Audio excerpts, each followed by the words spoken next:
Palakkad RSS പ്രവർത്തകൻ ശ്രീനിവാസൻ വധക്കേസിൽ 17 popular front ഭീകരർക്ക് ജാമ്യം നൽകിയതിനെതിരെ സുപ്രീം കോടതി. ഹൈക്കോടതി ജാമ്യം നൽകിയത് മതിയായ കാരണങ്ങളില്ലാതെയാണ്. വിശദമായ വാദം കേൾക്കും. ജിഷ്ണു കൃഷ്ണൻ ചേർന്ന വിവരങ്ങളുമായി. ജിഷ്ണു, അതൊരു വിമർശനം കൂടിയാണ്. ഹൈക്കോടതി ജാമ്യം നൽകിയത് മതിയായ കാരണങ്ങളില്ലാതെ എന്ന് ചൂണ്ടിക്കാണിക്കുമ്പോൾ അത് വിശദമായ വാദത്തിലേക്ക് പോകേണ്ടതുണ്ട് എന്നുകൂടിയാണ്. വിവരങ്ങൾ എന്താണ്?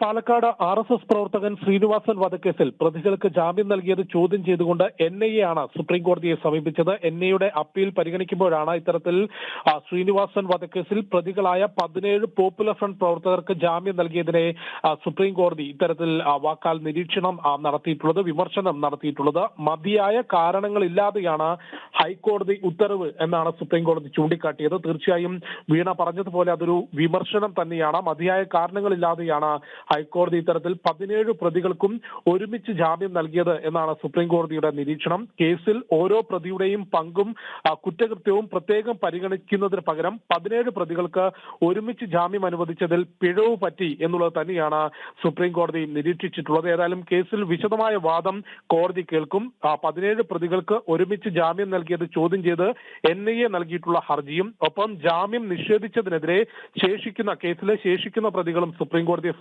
സമീപിച്ചിട്ടുണ്ട്.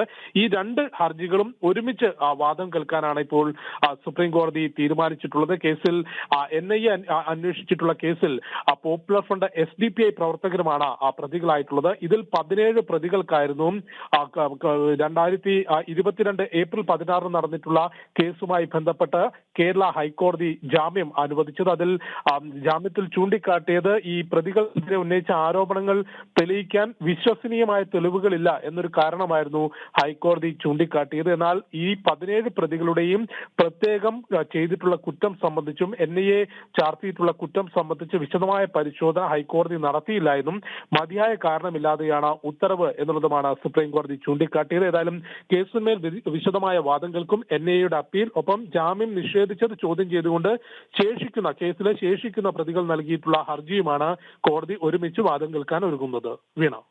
ഓക്കെ, ശരി. ഹൈക്കോടതി ജാമ്യം നൽകിയത് മതിയായ കാരണങ്ങളില്ലാതെ, അതുകൊണ്ട് വിശദമായ വാദം കേൾക്കണമെന്നാണ് സുപ്രീം കോടതി വ്യക്തമാക്കിയിരിക്കുന്നത്. ജിഷ്ണു കൃഷ്ണനാണ് വിവരങ്ങൾ നൽകിയത്.